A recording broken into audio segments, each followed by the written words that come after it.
Gurmágad hamáisin sin. Nis céadú é cát sa seasamh seo mar tá gurléid briste agus níman an na pitúí ahrú ón áit sin sa comí seasamh híar an seo sa brnarm fi sin.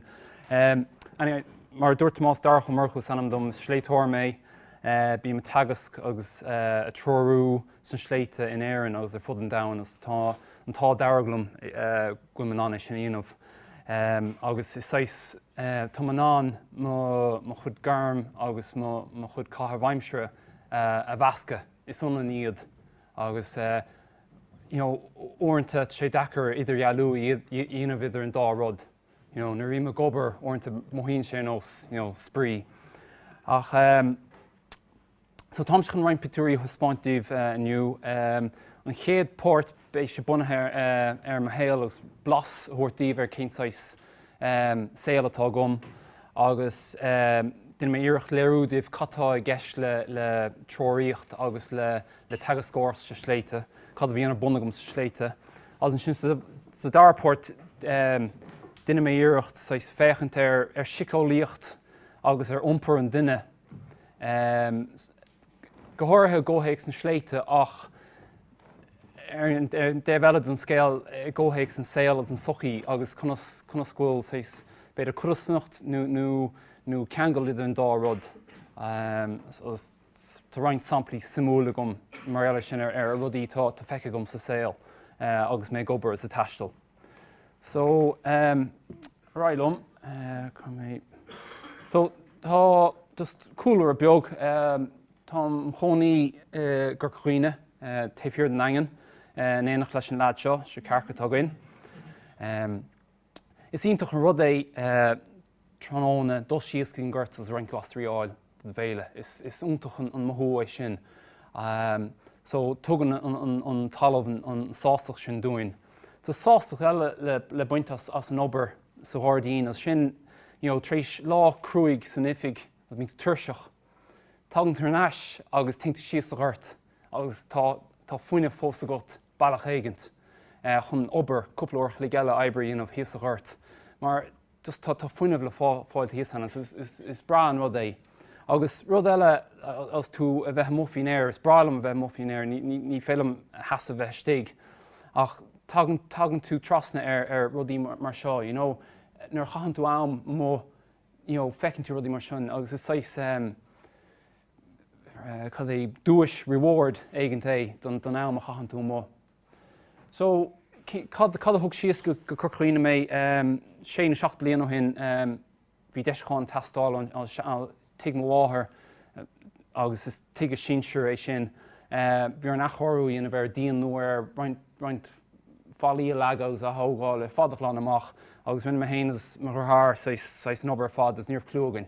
So tá muid fós a gobar ó hin.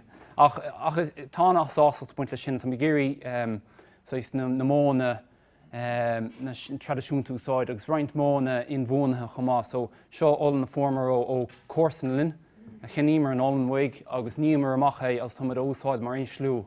As ní éon rud nua-líocht, ní éon technolíocht buint le seo, just sean rudaí atá dinta le na céite agus tas tá a fille ar na rudaí sin a ríis mar ceapan go gá le sin a gcuin. An seo ma ifig, seo an an áit mí a gobar agus seo ceandanna rolls atá gom mthar an slíomh mar thróirí agus is úntach an job é an chud is mód nám a bheith mthar na sléit le daoine eile agus an cólóidir agus an grán as an crack a bhí ann. Ach mar sin héint a freigracht ar mar thróirí agus bíonar an annach planáil agus bheith sábháilte agus dainmh dó gach an sábháilte agus gan dat dain ghuilis an cóil mid dul. A chomáile sin tá freigracht ar go minic na daoine tainmhas as an lá agus go mbeadh go bhhaidí spreagan nó inspráid ó bheith mthar na sléibhte. Agus ceapan go sé sin anna háchtach agus anna láidir na daoine thugann na daoine amach an sin, go spreaga agus rud éigent saoil eile thuspáint do dhaoine. Seo stoch an príomhsáis oibre dhéanam bhí a muoine do dhaoine conas navigation ní éan focail áil a navigation éon focail fóras ná bhí sé buintach le lungseoltóireacht. Ach seo é navigation agus is ionintach an scill é bheith got agus is ní léon technoliacht a buint leis just mappa agus an intin. Níor GPS a gom riamh, agus bím an áitna anna an séireach as sléibhte anna dheachar ach ní gá GPS a bheith got, agus ní féidir brethe ar aonas. Ach tá mí hiiscinnteann maidide leis an navigation, ceapan gatainna gur an compass atá gceist. Níl píosa beag den navigation an compass. An rud is mó ná a bheith an léirscála léamh, an talamh léamh agus an dárad a chuir le chéile, agus an sin éisteach leis an instinct atá stigannat, agus áir de thuirt ar sin. Agus sin rud a hagan amach nar bhíonn tú mthar na sléibhte, tagan an instinct ar ais chuút. An sa saola tagan nniu, tá irt sin rudí tarlú timpeall ar an tá irt sin bing bang, glór na telefís go háin, agus tá an irt sin rudí sábháilta agus dénta dúin, tá na pálaí dénta, tá na síte trocht ann, ní gá den áir de thuirte ri heile. As tá sa skill sin na mithe ó ghuioine ón intin. Agus is maith an rud sin áil arás, an rud an núchas é sin. Rud eile dhéanamid nar bhí de cleachta agus de móine rudí séite timid amach stíthe.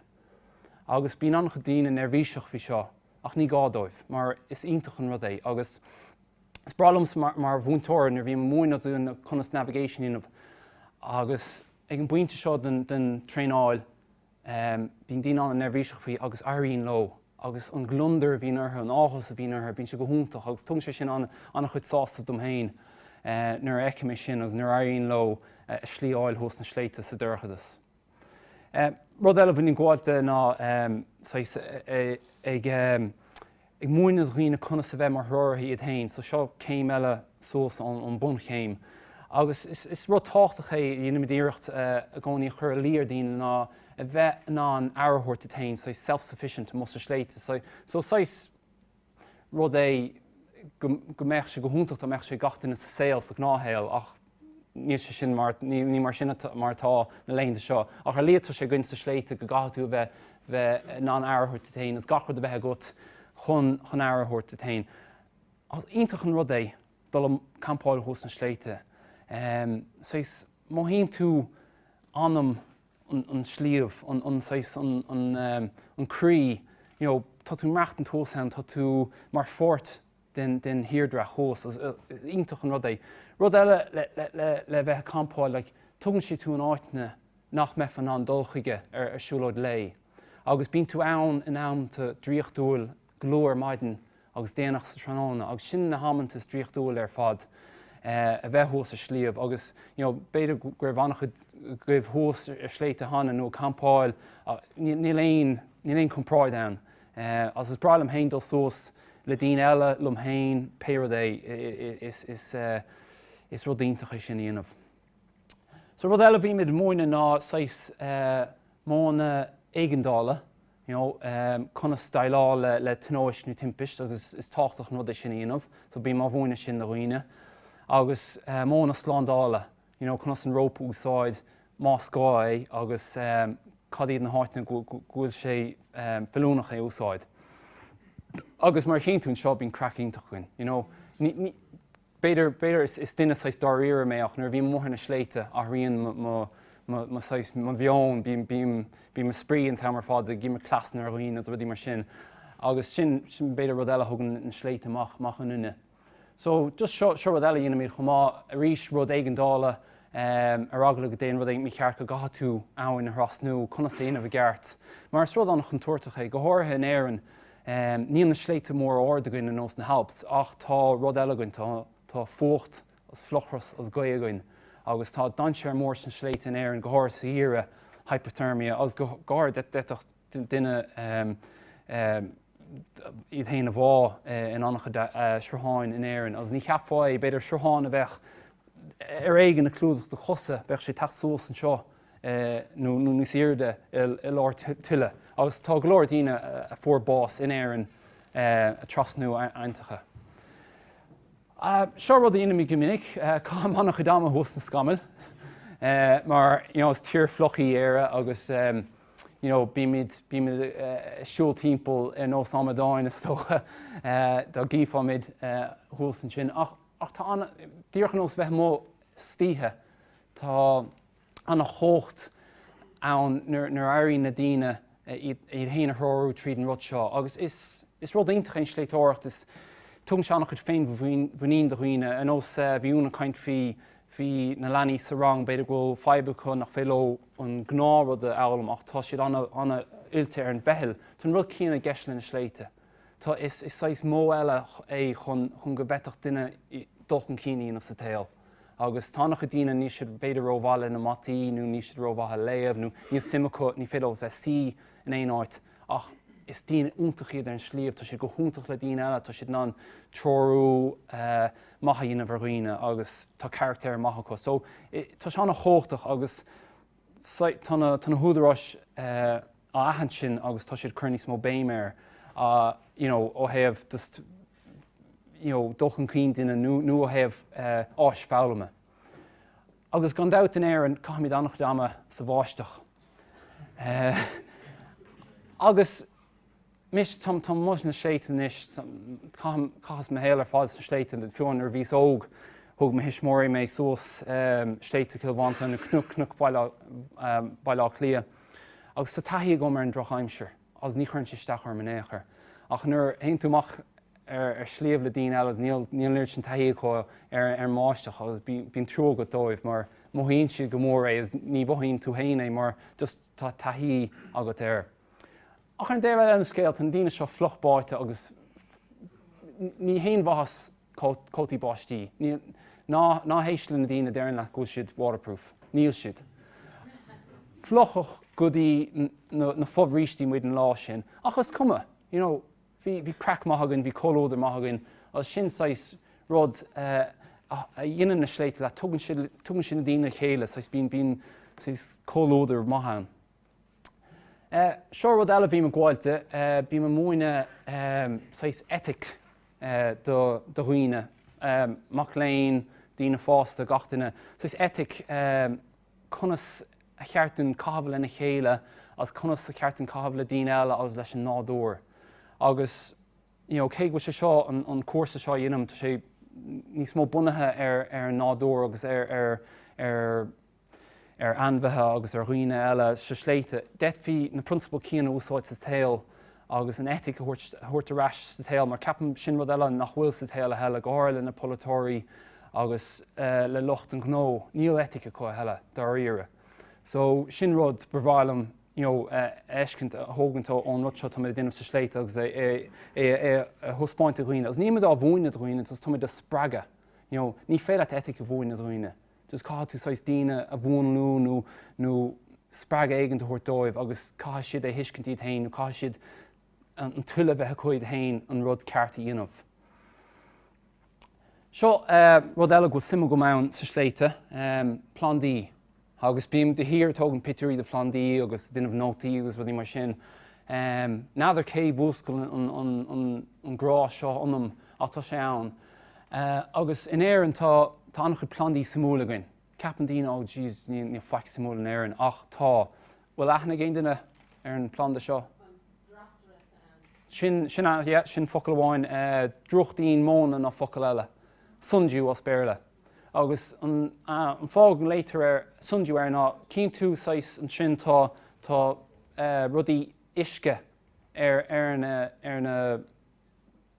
rud darach an sin agus bíon isce sin ann fiúmháin má bhíon rion na Lonra.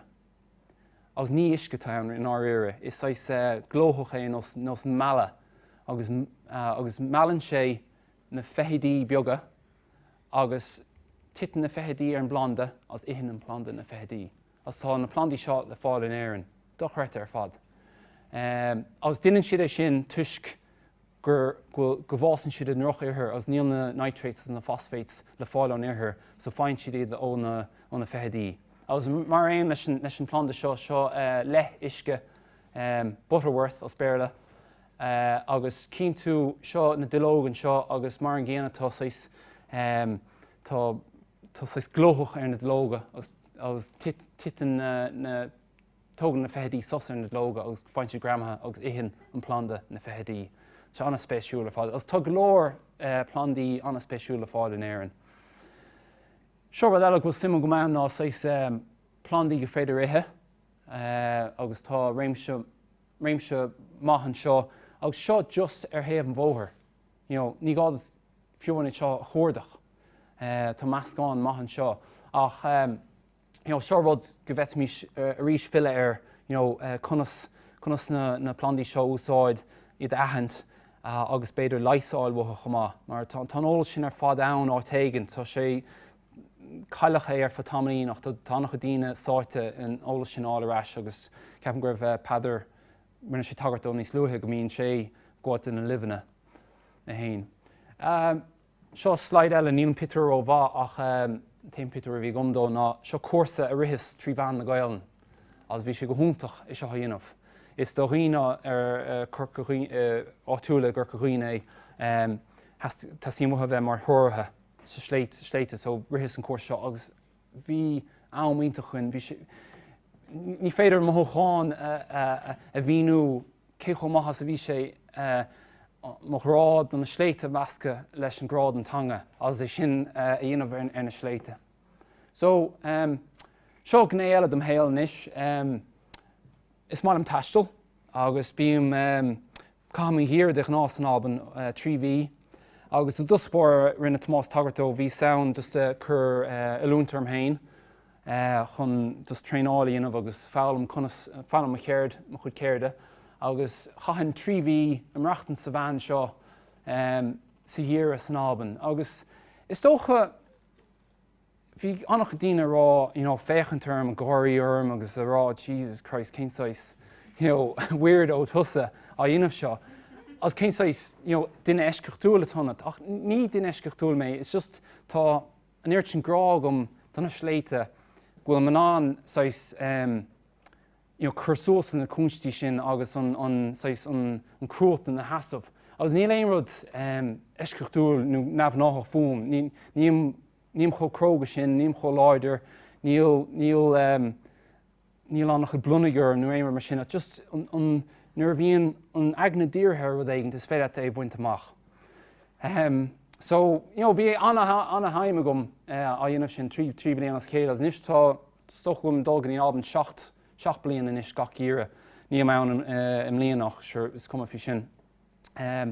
So tá an alban 6 eisceachtúil tá cúnstí anna bh hain don sneachta agus bín cúnstí anna bhasca hain agus tá anam an ord ar fud an dain. Tugann sléibhteoirí mór an dain go dtí an alban gach bliain chun dreapadh agus níl an fíric sin ar ólas ag annach go dtíine ach tá dreapadóireacht fi lehain is 6 dreapadóireacht ní lecaire titmisce town. Bíonn sé sin ann chomá nar bhíon aimseir bhí sé an caiithís ó hin bhí annach chud titmisce mór roitown ach an rud smó ná sneachta a lainn agus a rón a ríis as pínte sin isteach ar rud an os lecaire as tá sé go húntaach é sin a rappa as tá nach chud adrenaline na fáilmhaig mar déirmid. Mar níl sé tá sé sábháilte tá bháthair an seo so déir méid chuil sé sábháilte.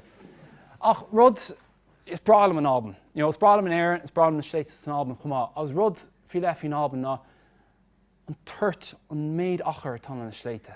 Tá siad chomh forleathan. Má haintú suas ar bór slíomh. Ní féile aon rud eiscin teachas sléibhte eile, go iar na spéire. Tá sé dustach reite. Níl an sais sin in Éireann. Tá rud aonanta friúlaigh in Éireann bhfuil go húntaach ach san alban sléibhte ar fád thuas na Highlands. Tá sé go hálan sin eiscint agus seánna chóchtach a bheith mó in áit chóir gúilta mar sin. Gan dát tá bailteann as de bóthán ach tá nach chud sléibhteann. So bí mo múine múine na skillne agus múine na gnáskillne nos lena ice axes and crampons sin rudí raimíon isteach sneachtas le caire. Ach má bíon múine rudí eile nos chunas áhar thuirtein mar tána chud dan séirí thuas san albans híre nos avalanches as rudí eile héad mar sin agus tá contúirtaí eile ní raim isteachanta. Ach bíon léinnta mar seo ann as cinnte rudí álan mar sin bín go húntaach.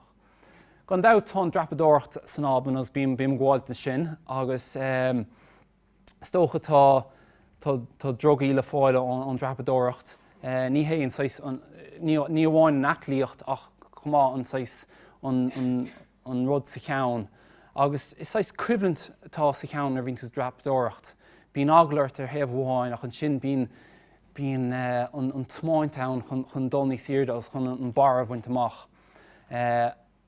Agus is cóchtach an rud sin a rís, mar bíonn tú chomhdíortha ar an rud tásta chóir. Agus bíonn chomhdíortha nach bhfuil amig déantain smíanamh ar an titim atá híosfút nó éireann mar sin. Bíonn tú díortha ar na rudaí atá le duineh agat chun nach dórlóg éanamh donna dit. As sin rud cóchtach agus beidir learmhain is daoine fi céim fág an inimidé sin linn hain. Mar is eisteach an rud é mid hain chur an mail.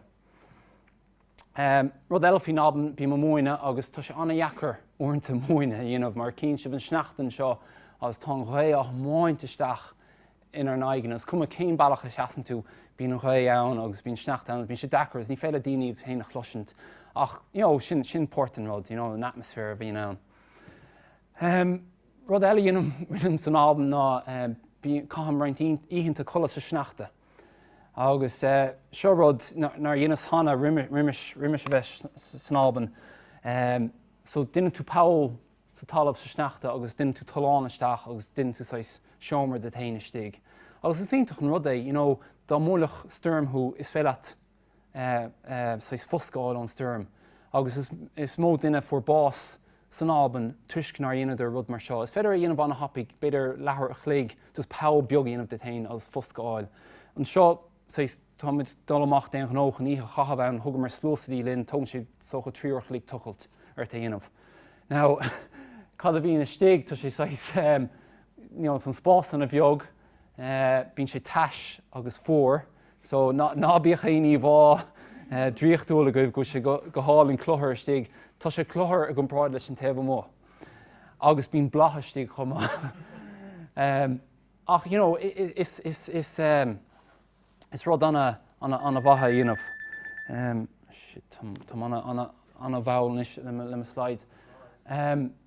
So, fácha míad an fócht hírdún as raigeí na Alps. So seo rud eile bhí mo gáilte ná san Alps sa Saoire beidir teoireacht. Agus bíonn seanna himúil is sin agus brálam an elvéis tá air chomh Phalláin ann fiúmháin é lár na hEorpa tá air úntach Phalláin sa Sléibhte san elvéis. As mohíonn tú go híntaach tréis am a chahabh ann. Agus socha seo rud gach lá nar bhí musta Sléibhte bíonn rálam hain tá chó tá irt an álam ghfuil mé ná na rudí seo eiscint, tá sé dochreite. Agus ní thir sin tú den rácanna, ní thir sin tú den athrú, tá gach rud nua agus tagann sé isteach agna as bí den intin, sé go hálinn. Agus an seoirís bhí sa leart gaile mar burt an túisgurt bhíon sin, a bhí sé dechar de hiiscint mar sin hain, bhí ar an translator úsáid ach is ó bhéal first iad, ach bhí sé go húntaach lár na hEorpa gaileann na leart. An óní ceartain a bheith leart faoi gaileann sa chain seach, just is passioné dumsa chumá. So seo rud eile bíime céigh an gobar san Alps bíime dreapadóireacht chumá le cóirde nó fiúmhain daoine go míime gobar lo clients bím orintanta téime dreapadóireacht lo ní. Ní léon feib fao sin, Gan dá tá sé orintanta bíonn tú rála thing, Christ, sin don séireach nó fechann sé ábhar scéirdúil. Agus orintantá sé ach breathann sé ar cáil daontain, ag an am. Stocha, seo san Alps ríiseach ní siar de fós súsa ceir bhíle méidir agus soch bhfuil rud filethe buint le seo bheith thús chóir sin as an air cho tannaí agus dacrochtaí eile tá gceist leis. Agus chomála sin stocha go bheith forrá bhfuil sé ábhar an os na flathais an seo má chreidann tú san flathais. Agus stocha gur fear metaphor maithe go bhfuil tú níos scirid an na flathais nar bhíonn tú a duineh an seo sléibhteoireachta. Mar orintú tholíonn tú nóisc. Ach seo ní gáda dógadí in Eorpa chun an sais buzz as an adrenaline áil. Seo síos an bóthar áit dreapadh stein is cín tú na daoine híos a bun, daoine beaga, so tá fáilteach mór le fáil in Éireann agus annach chuid sais buzz le fáil ann. Agus gan out an colúidir, seo muid na sná céan agus bíime de caint as an sin téime de dreapa fa tamlína sin ráise caint as an crack again as gach mar sin. So is am an a bhathai. So lena mar ráile sin seo agus ní bhach mé le portadó den caint mar tá mithe thram. Seo just an chuirsís beag dhéanamh thus a rinnes 3 bliain ó hin, chomh is hocht, Sarah chomh is hocht go dtí ind. Agus ní cheafó gur dtí indíochaí seo mar féchann siad nó dtí Tibet nó Nepal, siad mar sin gothirthain garach le beag sin. Seo túisce na hinde. As sé díoch ar an teorann le Tibet, so tá cultúr na Buddhist thuas an áit seo gramar. Agus socha thóg an trus seo bhí mar fleanáil le nach mór bliain go le á fleanáil. As an trus seo cum rá an rud bhí sé mar aimimegin sléibh a ghrapa ná rap aon den na hana. As tá glórdamh sin timpeall, tá annach chuid sléibhte timpeall nach bhfuil dreapa fós. As just cá tú annach chud taidíanamh agus annach chud obair chuirteach. As an fág bhfuil siad fós ann, tá sé annach éir as tá sé anna dhheachar, as tá sé anna dhéana. So ní mór an daoine timpeall. I mean tá go leor daoine ann ach níl an iirt sin ann go níl rud mar seo. Cá tú beidir ceithre seachtaine a thógann an obair, cá tú pásáil an man céile nó an fear céile chun an tacha ágant, agus na leanaí ágant nó péad mata leanaí agat. So níl gachtain ná é seo a dhéanamh. So is áit an spéisiú le, hiúla mar steach thairis baile beag, agus is áit úntacha sin bhí anna self-sufficient na daoine seo. Gan dabh hí torgaí có an déobh mó, ach annach chuid an rudaí is iad hain a fóriad. Ionidir na tithe iad hain. Ionidir gach bia iad hain. Níorh na rudí sin a tastáha an déobh mó. So is agus dairg le sin íanamh an áit anna chrúig ar fad, áit anna lám dairg le féin chothua, bhí sé just dochreite. A réon seán áit chumar siúil suas an glán seo, suas an sin as steach an glán eile, ní dul suas an sléibh as steach taobh an áit sin, steachan sin. Thug sé cúpla lá an siúlaisteach go dtí an áit seo, agus seo an áit lonaímar an campa, ní tá sé táid ord an seo an pitar seo, tá an campa híos an sin againn. As lonamar an sin fa trí seachtaine as chumar taiscilíocht timpeall exploration, expeditioning exploration. So chumar suas an seo an glán seo agus rinnemer trus suas an seo as chumar suas an seo agus rinnemer iirecht ar sléibh a ghrapa. So sin an sléibh greibh ar dríalarn agus sé 7,535 méadar iiride. Agus so thustímar dreapa. Bhí annach chu cruúlta na gceist leis an áite mar bhí sé sáthord agus tá dacrochtaí leis an iiride agus an sin bíonn annach chud trealamh a thuairt leat. So stoch an mála seo beidir gur sé nádar 8 punt machchan beidir 3 kilo, as sin ag an iiride seo sé dachar, bíonn tú anna bhall a dreapa. Ach bhrúmar léinn thug sé 5 láir an sléibh a ghrapa agus nuair thuismar an bór, bhí sé just dochreite. Bhí rairc neamh ar fad againn. Agus is mó chun an chóchtach a bhí an bheith thuas an sléibh sin mar an taithí bhreis sé an oscraibh an taithí ar fad a bhí gom sa tail, suas go dtí seo charigh sé lom an sléibh seo ghrapa, néanach le na lads eile, as charigh an cólóidir bhí goinn. Agus is rud an chóchtach é sin go bheith fá lín a díreach eiscint idir na rudaí ar fad rinne tú sa tail agus an ceithre fuirtú a roiine go bheitach sé tunachar díreach a bheith ar rud go airí le dhéanamh agus cóchtach an rud é sin.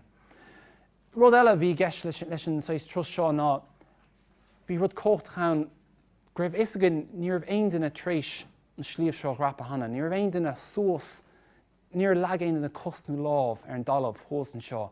Agus bhí sé sin go húntaach ar annach bailí, bhí ag ginteacht a gceist leis. Ní fá ará an aróid linn nó éonar mar sin. Níor bhiscut an bailach ceart, bhí na rudí seo ar fad nach raibh freagrán agus tháinig an freagra deire nar thuismar an bara. So an níos sin Homer siúlóid. Mar bhín díú ar fád an sléibh sin a rappa agus bhín planáil ar fád ann. Agus an sin bhí an síirse sin a gin ní seo, mar is meachan é chomh mar bhín níirt sin cad é expectation. As goil nádar. Currentúir tain é an rud seo bhaint amach. So i ní an sléibh sin a bhaint amach dágam ar Basecamp agus Homer siúlóid 5 lá. As Homer sós an glann seo, níor bhéon duine riamh sa glann seo hana agus rís sé go húntaach bhí san os leanamh, nar bhíonn tú sa phríis agus nílas chud cattá ta feared na crín seo agus bíonn tú i féchant agus raimime níos fuide. Bhíon rud céanna dul ar siúlan ar aithne nar bhí mar siúl sós an glann seo. As d'argaidh tá mám ag cúil an glann, d'argaidh dreapadh sós agus síos an taobh isteach go glánta eile mór le sruthair an seo ar bhain siúl. Agus tréis 5 lá thuismar an taobh eile agus an sochaí arís. Agus is mó chun sin tréis ceithre seacht na chahabh sa Sléibhte teacht ar eiscín sochaí agus an sais thug sé tuiscintearn ar cruútan agus ar rudí nach bhfuil cruúig, an sais an tá linn sa saol seo na rudí tá goin, thug sé perspective dúna an saol. Ach tréis ceithre seacht na chahabh in áit cruúig clochach gan éon rud an éair agus ar an seo tréis an ceithre, seo deir an ceithre le tús an 5 lá a tháinar trasna ar seo agus bhí mar bhí na sprid a damsa, na bláhanna seo chamar thórach lig just a sí timpeall agus adultríd na bláhanna, bhí sé go hálan ar fad.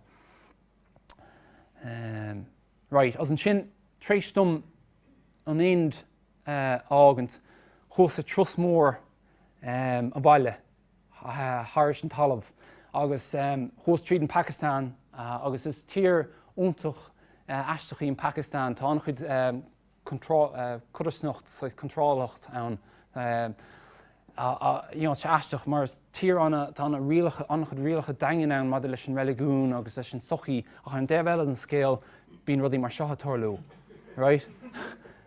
Agus Bradrí ní hin gná tutíní.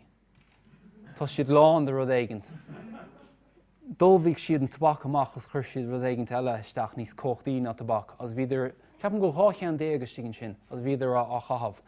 As seo ag ihe drumí Sufi, is trance drumming atá ann. As tá sé go húntaach é sin éiscin seo just dín áitiúil an Phacastáin á dhéanamh seo agus bhí sé go húntaach a bheith hánach chun é seo éiscint.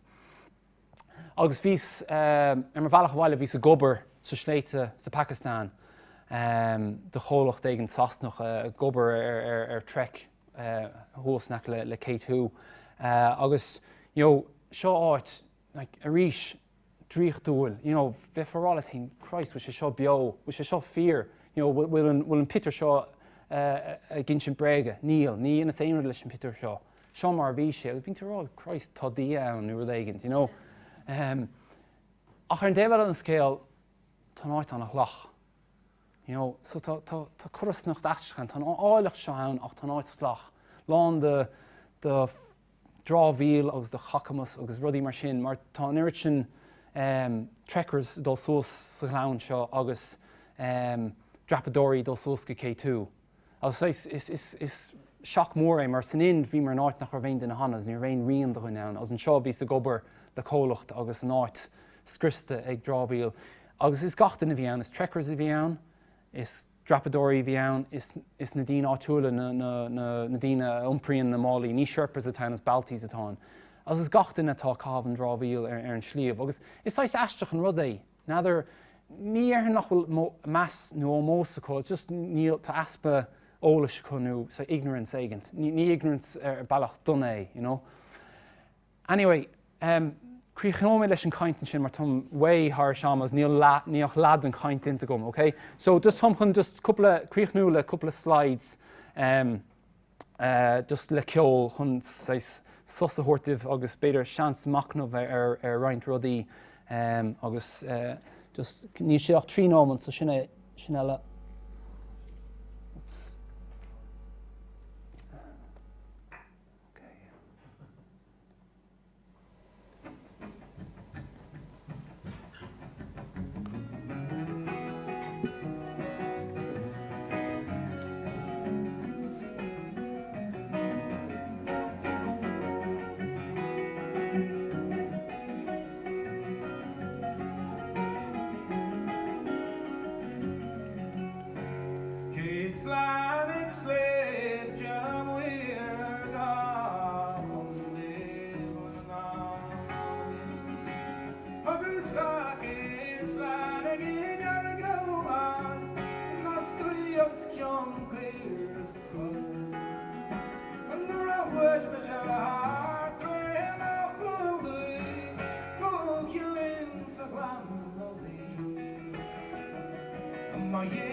Go mágad.